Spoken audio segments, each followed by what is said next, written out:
Bom dia. É com muita alegria que estamos de volta aqui a esta casa, entre amigos e irmãos de caminhada, para mais um trabalho de exposição. Nós vamos falar hoje sobre uma das leis morais, a lei de igualdade, na teoria e na prática. A lei de igualdade é uma das leis morais do Livro dos Espíritos. São, ao todo, 11 leis morais.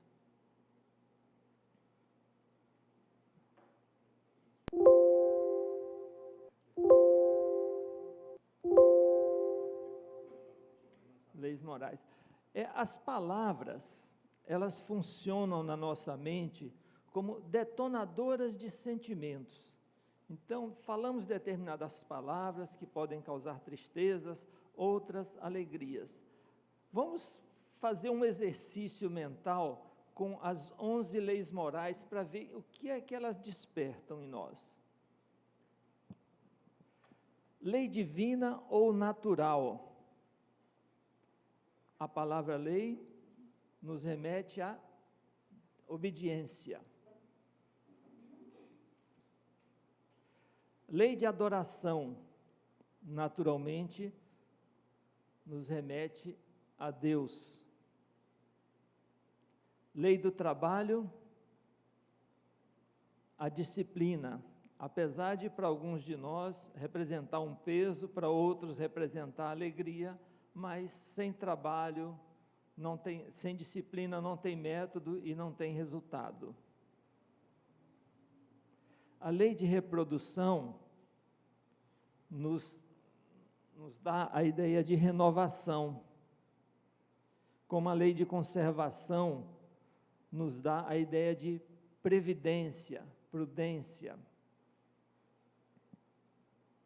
A lei de destruição nos passa a ideia de recomeço. Não é só tragédia. A tragédia é consequência da aplicação da lei, mas sempre que somos atropelados por uma tragédia, o recomeço nos convida a trabalhar. A lei de sociedade nos dá a ideia de convivência. A lei do progresso, prosperidade, estamos sempre avançando. A lei de liberdade dá a ideia de alforria, libertação, se bem que a gente não sabe de que é prisioneiro, nem de que está se libertando, porque a sequência de coisas, de fatos da vida que nos aprisionam e nos libertam, e nós estamos sempre avançando nesses ciclos, o conceito de liberdade ele fica muito abstrato. A lei de justiça, amor e caridade nos traz o sentimento de esperança. E por último, a lei de igualdade, ela nos traz a ideia de...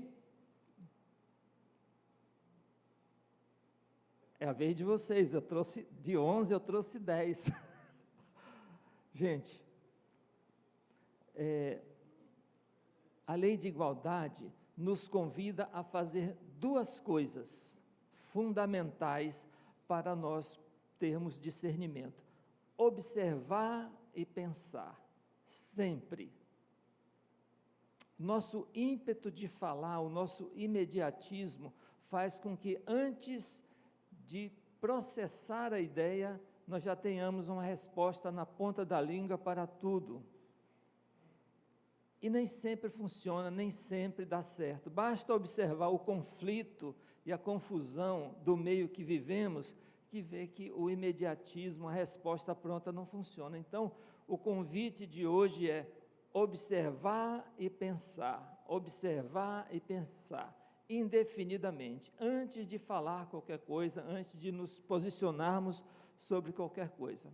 Então, vamos apresentar um resumo do que é que nós vamos estudar na lei de igualdade.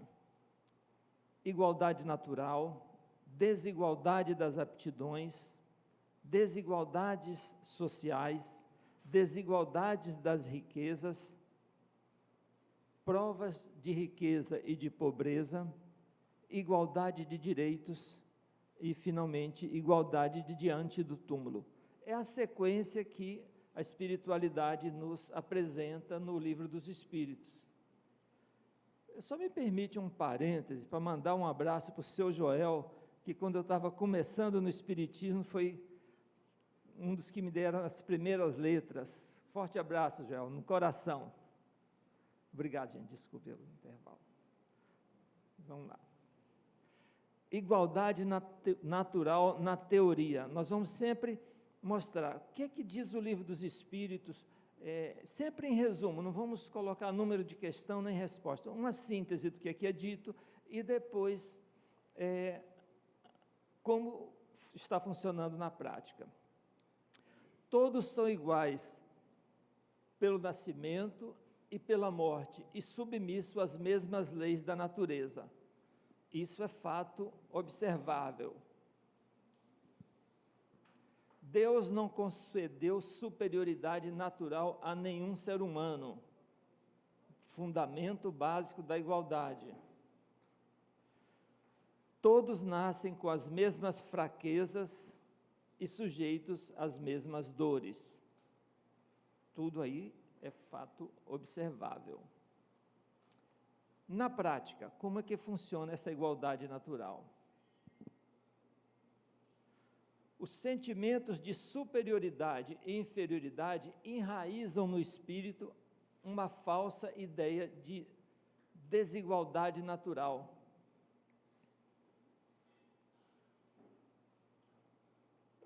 E algumas religiões cotidianas da nossa convivência e de muita expressão ainda pregam que a igualdade perante Deus não se aplica na vida terrena, porque a disparidade de aptidões, de inteligência, de força, de energia, de vontade é tão grande que nos passa realmente essa falsa ideia de superioridade de uns sobre os outros.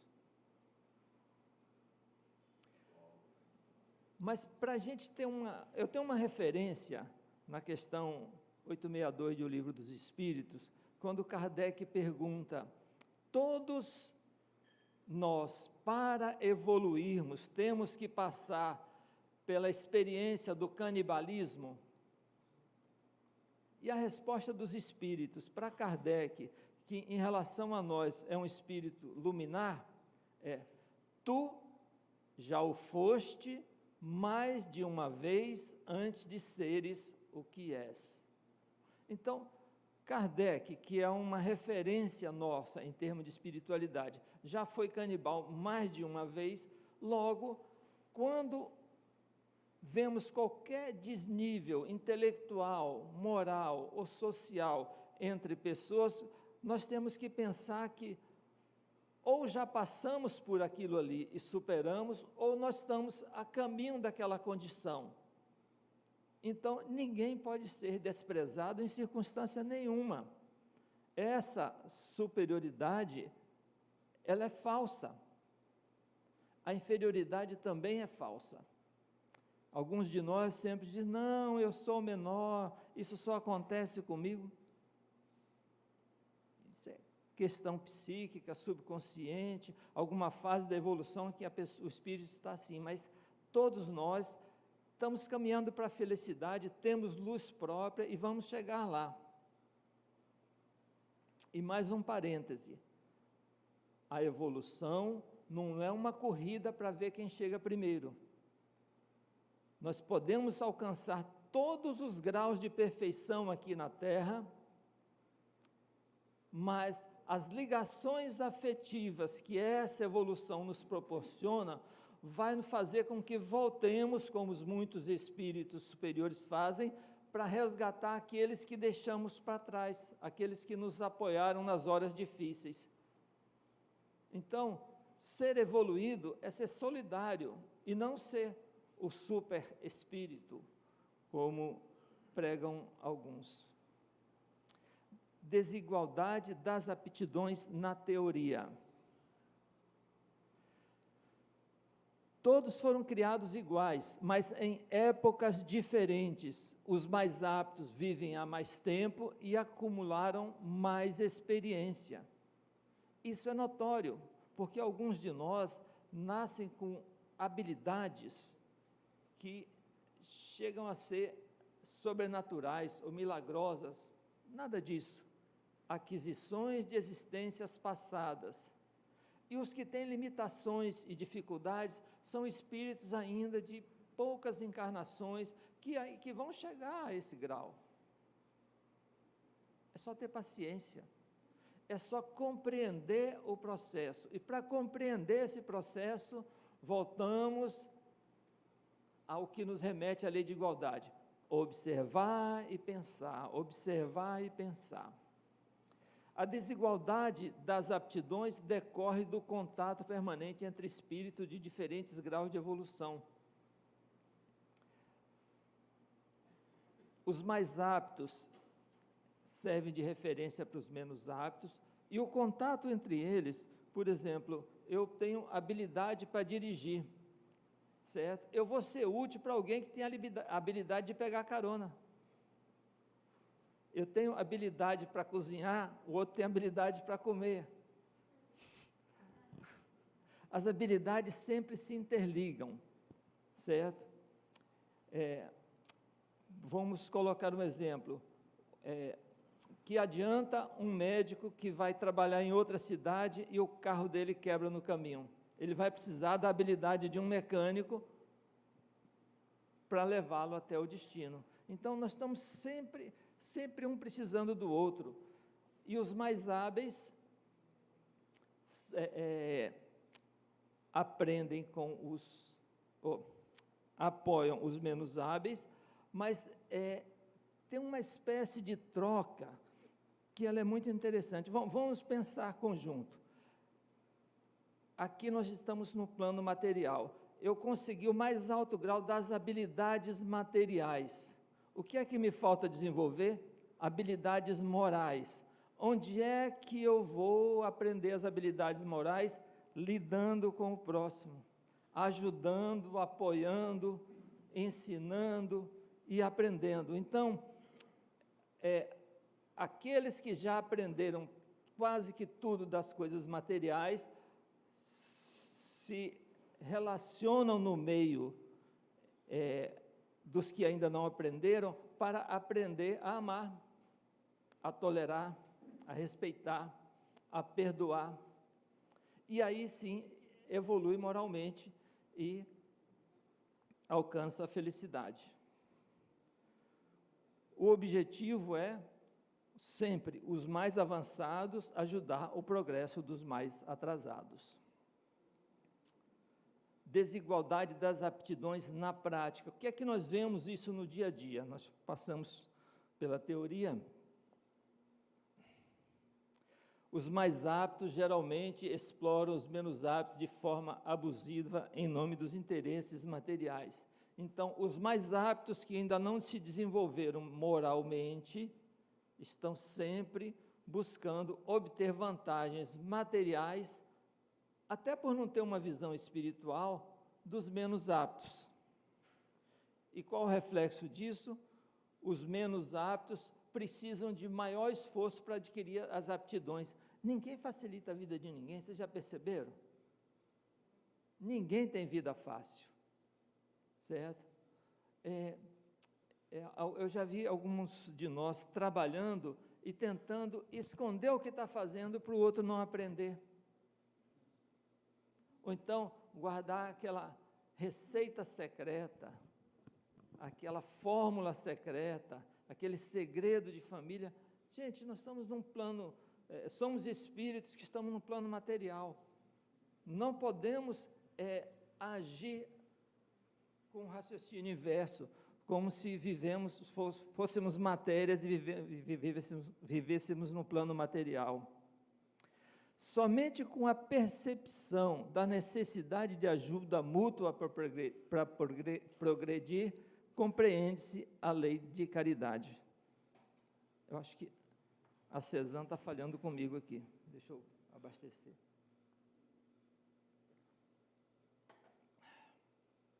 Vamos lá. Desigualdades sociais na teoria. O que é que os espíritos nos dizem sobre as desigualdades sociais? A desigualdade social é obra do homem e não de Deus, então é construção nossa, é construção do nosso intelecto pelas forças das circunstâncias. É causada pelo predomínio do orgulho e do egoísmo, que pouco a pouco cederá lugar aos alcance das posições sociais pela justiça do merecimento. Justiça do merecimento merece um parêntese, porque merecimento é o mérito de cada um. Justiça do merecimento é o mérito alcançado em igualdade de oportunidades. Você pode ter merecimento sem justiça, mas merecimento justo tem que ter igualdade de oportunidades, todos partirem da mesma condição e das mesmas circunstâncias. Não vamos pegar aquele recordista dos 100 metros rasos para competir com um cadeirante. Ele vai ganhar notoriamente, mas ganhar o quê? Na verdade, ele pode ganhar a corrida e perder o cadeirante, perder a oportunidade de conduzir alguém e se tornar uma pessoa melhor. A consciência coletiva, isso é muito importante, exige melhor distribuição de riqueza e do conhecimento para diminuir as desigualdades sociais e socializar o bem-estar. Em o Evangelho, segundo o Espiritismo, isso é resumido com uma frase mais simples: todos podem ir aonde o seu mérito puder levar. Ninguém passa falta do necessário. Esse é o equilíbrio, certo? Distribuição de riqueza e de conhecimento, o meu mérito me conduz até ao meu limite intelectual ou moral. Mas eu não posso deixar de me indignar e deixar de ajudar quem está passando falta do necessário ao meu lado. Porque senão a vida não faz sentido, é só matéria. Se eu sou um ser eterno, se o objetivo é a felicidade, se eu admiro Jesus Cristo é o quê? Amor e caridade. Se eu vou ser um Deus, como ele diz, vós sois deuses, em fase de elaboração ainda, ele esqueceu de colocar essa parte, certo? Como é que eu posso avançar deixando gente caída para trás, deixando um rastro de destruição? A própria força das coisas e a lei de causa e efeito vai me fazer retornar para consertar. Os que abusaram da superioridade de condição social renascerão numa existência em que suportarão tudo o que fizeram os outros suportar. É um processo natural. Não é a chamada lei de Talião.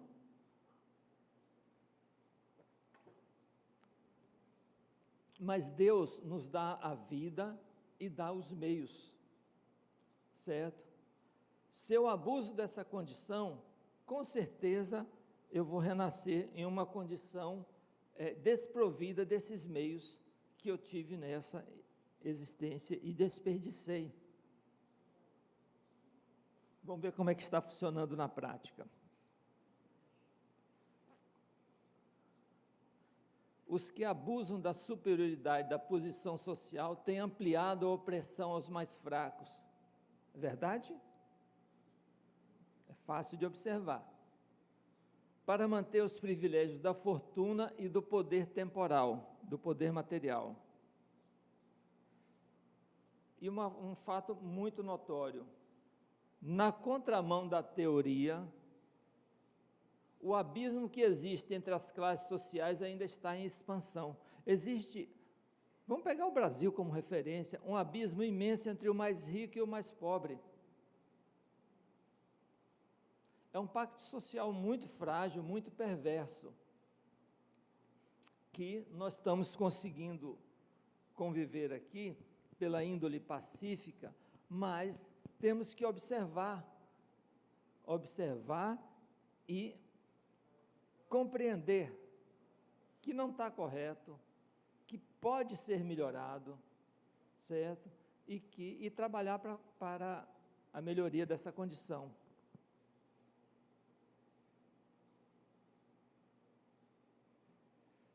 Desigualdade das riquezas na teoria. A igualdade não é possível. A diversidade de caráter e de faculdades entre os homens se opõe a isso. Então, nós temos pessoas mais aptas, menos aptas, mais trabalhadoras, menos trabalhadoras, mais inteligentes, ainda menos inteligentes ou ainda em estado de ignorância. Então, não dá para implantar um regime ideal de igualdade cartesiana. A igualdade com que sonham muitos seria logo rompida pela força das coisas, isso é, o Evangelho segundo o Espiritismo. E a riqueza pode chegar ao homem apenas como oportunidade para reparar uma injustiça. Felizes os que compreendem isso. É fundamental que a gente compreenda qual a função da riqueza material na nossa vida. Nós sabemos a origem, conquistamos o nosso patrimônio com o nosso trabalho, mas conhecemos pessoas que trabalharam tanto quanto nós e que não tiveram a mesma felicidade. E começar, dentro desse ciclo de observar e pensar, colocar alguns porquês na minha cabeça. Por que que eu fui tão afortunado? Por que que isso, eu cheguei nessa condição privilegiada? E aí, a partir dessa compreensão, certo? Fazendo uma análise das próprias tendências, reconhecer que cometemos injustiça no trabalho, no passado, e se utilizar desses meios para reparar. Vamos avançar um pouco? A sociedade é responsável por cuidar da educação moral dos seus membros. Existe uma preocupação tremenda com a formação acadêmica, certo? A formação intelectual, o desenvolvimento da inteligência. Mas aquilo que a gente tinha em casa, na infância, o rigor dos pais, que às vezes até era exagerado, mas que nos passaram os princípios que nos sustentam até hoje, está cada vez mais distantes. Está havendo uma dispersão de valores que a gente precisa aprender a lidar com isso, certo? E saber que alguns de nós que têm mais dificuldades, ou no comportamento, ou no trato com os outros, ou na divisão de coisas, talvez não tivessem as mesmas oportunidades. E tudo resolver através do diálogo, da compreensão, do amor, do carinho, do respeito, da amizade, sem aquela resposta pronta, sem o primeiro pensamento. Desigualdade das riquezas na prática. Isso aqui é bem interessante, gente. A primeira questão que se apresenta é: por que os homens não são igualmente ricos? Deus, todo amor, toda bondade, fonte de todo poder, poderia dar um planeta Terra para cada um de nós. O universo é grande. Mas por que aglomerou esses bilhões de pessoas nesse planeta pequeno aqui, um trombando no outro? Qual a finalidade disso? Pela simples razão de não serem igualmente inteligentes, ativos, laboriosos para adquirir, nem sóbrios e presidentes para conservar. Eu tive uma experiência de uma menina que trabalhava conosco, uma amiga muito querida, e ela teve a felicidade de achar uma determinada quantia. Então, vamos colocar um exemplo: R$3.000. era o que ela ganhava em 3 meses aproximadamente. Ela ficou tão alegre, ela comentou com o marido, com os filhos, e tinha tanta demanda reprimida dentro daquele núcleo familiar, certo? Que no final, quando ela foi fazer as contas, ela estava devendo 2.000. Ela atendeu todo mundo, ainda comprou mais 2.000 fiados, em nome daqueles 3 que ela achou, por falta de previdência. É uma história assim, engraçada, não vamos rir do tormento alheio, mas por não ter educação financeira, por não saber lidar com um recurso extra, ela gastou mais do que tinha disponível, e isso é natural, de vez em quando a gente faz também, mas é só um exemplo que a gente usa para pensar, certo? Que é fundamental ter parcimônia na utilização de recursos e saber planejar, para não fazer falta. Está demonstrado matematicamente que a divisão igualitária da riqueza do mundo todo daria a cada um uma parcela mínima insuficiente. Aí eu tive a curiosidade, eu peguei aqui, o PIB do planeta Terra hoje é 84 trilhões 710 bilhões de dólares. Se for dividir por 7 milhões 753 mil habitantes, dá 10.920 dólares por pessoa, que para alguns seria uma fortuna. 7 bilhões de habitantes para 84 trilhões, deu 10.000 dólares. Para alguns seria uma afronta, para outros seria uma fortuna, em razão das desigualdades que vivemos. Então, essa igualdade idealizada, que parece justa, ela não faz sentido algum dentro de um sistema de desigualdade de níveis evolutivos que nós vivemos e de aptidões. Supondo, isso aqui também é o Evangelho segundo o Espiritismo, que fosse feita essa repartição, o equilíbrio em pouco tempo estaria desfeito. Vamos dar um exemplo muito simples. Teve um programa de governo chamado Minha Casa Minha Vida, que muitos que não tinham casa tiveram a oportunidade de comprar uma casa ou de ganhar uma casa, não sei como era que funcionava bem isso, e aí ganhava aquela casa e vendia, e ficava sem casa e entrava na fila do sem casa novamente. Então, o equilíbrio se quebra por desigualdade de aptidões, por desigualdade de inteligência, de atividade, sobriedade para conservar. São detalhes que a gente, dentro da observação e da reflexão, que é o convite de hoje, conseguimos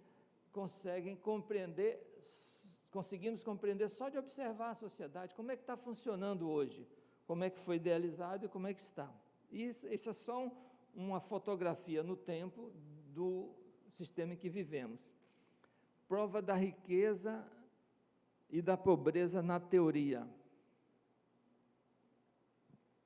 Deus experimenta o pobre pela resignação e o rico pelo uso que faz dos seus bens e de seu poder. A riqueza une o espírito à matéria. Vamos trabalhar melhor essa frase? Eu já utilizei essa expressão do Belchior, uma música chamada As Paralelas. Ele fala assim: e no escritório onde eu trabalho e fico rico, quanto mais eu multiplico, diminui o meu amor. Então, quanto mais eu ganho, quanto mais eu fico rico, menos solidário eu fico. Esse ganho, esse acréscimo patrimonial, parece que, de alguma forma, me coloca para trabalhar para ele, que eu perco as referências, eu perco o contato com as minhas raízes. Ele me eleva tanto no padrão social, material, que eu perco a minha referência. Certo? Então, basta imaginar aqui, qualquer um de nós, que receba de uma hora para outra $1 bilhão. Acredito que ninguém aqui tenha. Certo? A gente não tem nem ideia do que fazer com isso.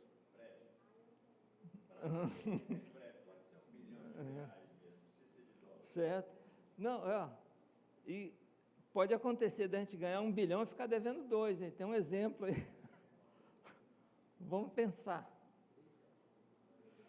A pobreza testa o caráter, a disciplina, a determinação, o esforço, a honradez e a honestidade. Só sacrifício, né? Contra as tentações ao roubo e ao prejuízo alheio. São provas difíceis, mas a experiência mostra que a prova da riqueza ainda é mais difícil do que a da pobreza.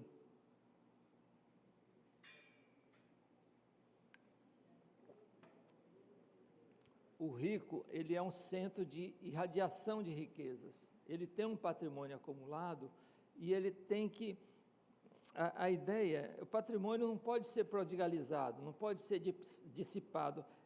A riqueza ela tem uma função de sustentação da sociedade. Então, se você coloca a riqueza na mão de uma pessoa despreparada, a riqueza não resiste a uma geração. Quando você coloca a riqueza na mão de uma pessoa educada, e a Europa é um exemplo clássico disso, que tem fortunas que são do primeiro milênio da era cristã, que ainda estão aí na mão das mesmas famílias, fazendo as mesmas coisas, e sustentando gerações pós gerações. É riqueza na mão de gente que sabe lidar com riqueza, que não é só educação financeira, é toda uma ciência de aplicação e sustentação de recursos que viabiliza a vida material de muitos.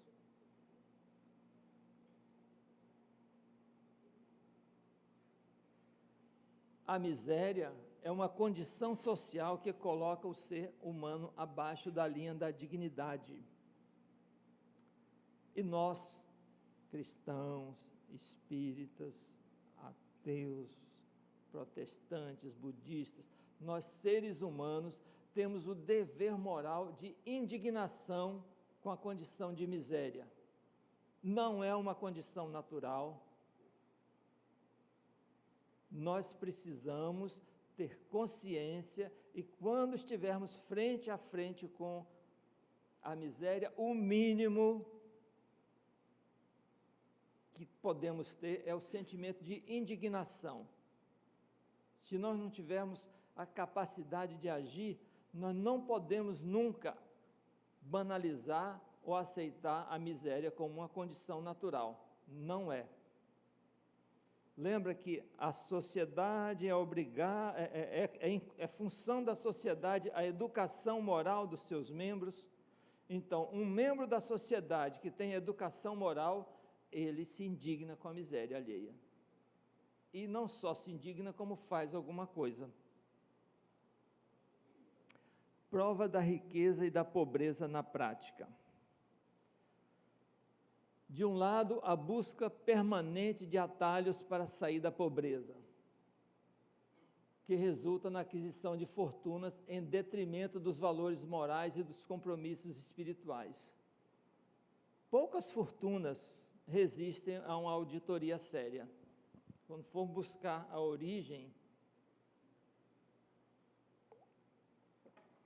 algum ilícito, algum sangue, nós vamos encontrar.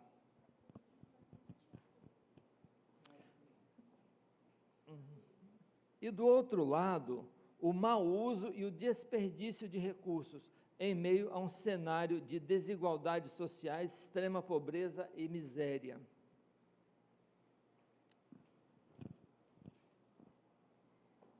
Nós que estamos aqui, que vivemos na mediana, não temos a menor, da mesma forma que não temos a menor noção do que é a riqueza, nem de como lidar com ela, nós não temos a noção do desperdício que se faz. Se tivéssemos, nós veríamos o absurdo que isso significa, que isso representa. De vez em quando aparece uma estatísticazinha de perda de alimentos. Do alimento que sai da lavoura, 40% vai para o lixo, certo? E você tem 30% da população passando fome. Então, se fizer a conta, ainda sobra 10%. Mas 10% é desperdiçado por questão de transporte, de armazenamento, de ganância, de tudo que pode se pensar. E de vez em quando, alguns jogam a safra inteira dentro do rio para adquirir preço. E não podemos criticar essas pessoas porque nós não conhecemos o nosso passado nem o que fizemos, e podemos ter feito coisas muito piores. É observar, é se indignar, pensar e não julgar. O máximo que nós podemos perguntar é: por que que Deus me colocou no meio dessa confusão aqui? E o que eu tenho que fazer para sair dela? Porque consertar o mundo eu não vou, mas eu preciso, de alguma forma, sair desse tormento que eu vivo. E o único meio, a porta de saída é reforma íntima, me tornar uma pessoa melhor. A partir do momento que eu me torno uma pessoa melhor, esse cenário já não me incomoda mais, as faltas alheias não me incomodam mais, eu começo a compreender as coisas. Ter humildade, ter solidariedade, ter respeito pelo estágio evolutivo que cada um está enfrentando. Igualdade dos direitos do homem e da mulher na teoria. Está saindo da teoria, hein? Está melhorando. Os sexos só existem no corpo físico. Os espíritos... Está faltando uma letra aqui, ó. Os espíritos, leiam sim, os espíritos podem encarnar em um ou outro, ou seja, se os espíritos não têm sexo, nós estamos com essa anatomia aqui. Terminou a encarnação, nós voltamos para lá, e as necessidades evolutivas que vão ditar em qual polaridade nós vamos reencarnar. Certo? E se eu, macho alfa, dominador, violento, tivesse a compreensão e a consciência que eu poderia, na encarnação seguinte, nascer mulher e ser tiranizada, eu pensaria 2 vezes na forma com que eu trato as mulheres hoje. É uma equação simples. Então, o que é que falta para melhorar o estado? A visão de futuro. Se eu tiver noção do que é que vem pela frente, eu me posiciono no presente. Isso é fácil de compreender. O homem e a mulher devem se ajudar mutuamente nas provas da vida, cada um dentro das suas características. E eu posso dizer com segurança para todos aqui, 95% dos casos isso funciona. A camada pacífica da população, ela é silenciosa e invisível, mas funciona. Os 5% que não dão certo faz um barulho tão grande que a gente pensa que toda a humanidade é assim, mas não é. Nós pegamos um bairro aqui qualquer de Colatina, você vai ter, digamos, de 500 casas, 10 com conflito, talvez. Mas esse conflito incomoda tanto que parece que aquele bairro é violento. Não é assim. A maioria é pacífica, serena, está cada um caminhando com serenidade. A compreensão do bem e do mal e a capacidade de progredir são atributos do espírito. E a lei humana deve consagrar a igualdade entre o homem e a mulher sem quaisquer privilégios. Vamos ver como é que estamos hoje. Na prática, prevalece o domínio injusto e cruel que é imposto aos mais fracos, resultante das instituições sociais e do abuso da força sobre a fraqueza. E aí não é só questão de homem e mulher, não, é mais forte e mais fraco. Independente de ser homem ou de ser mulher, certo? Os mais fortes continuam abusando da fraqueza dos outros. As leis humanas que asseguram medidas protetivas aos mais fracos são cotidianamente violadas. Está muito comum pessoas que não aceitam o término do relacionamento e matam o outro. Diariamente nós temos notícia disso. Você pensa, que situação mais absurda? Porque essa violência, ela nasce de um sentimento de posse sobre o outro, e não de igualdade. A pessoa se sente dono, e a sensação de perda conduz a ela à destruição como solução.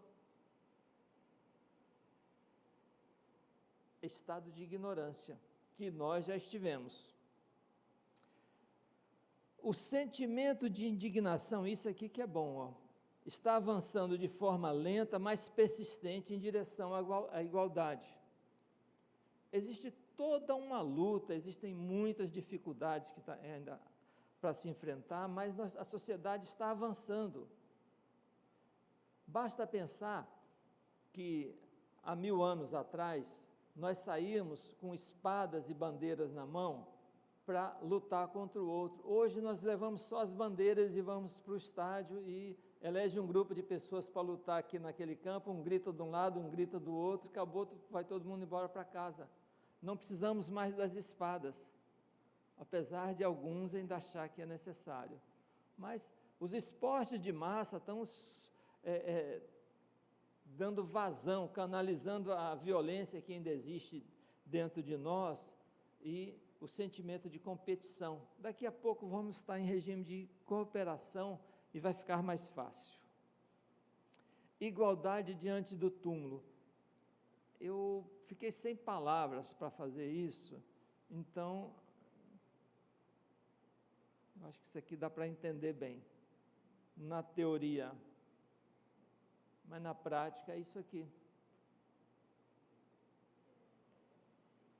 Eu acho que essas imagens têm eloquência suficiente para fazer a comparação.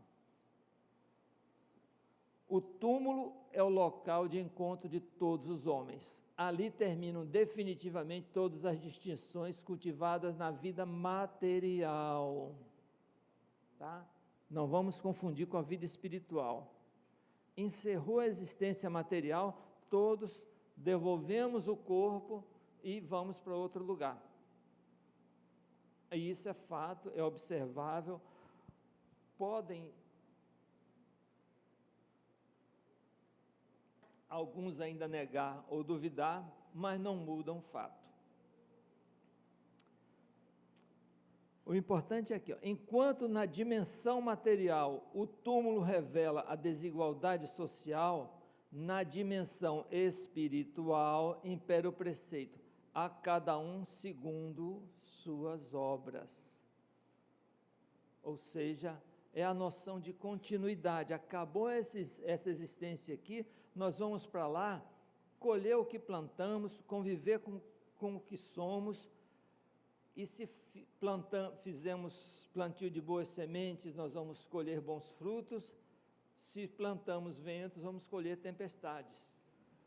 Essa é a sabedoria. Meus caros, eu vejo que estão todos atentos, eu fico muito grato, mas chegamos ao final. Muito bacana estar aqui com vocês e muito agradecido ao Virgílio e aos dirigentes dessa casa pela oportunidade de fazer essa apresentação. Muito obrigado e um bom domingo a todos.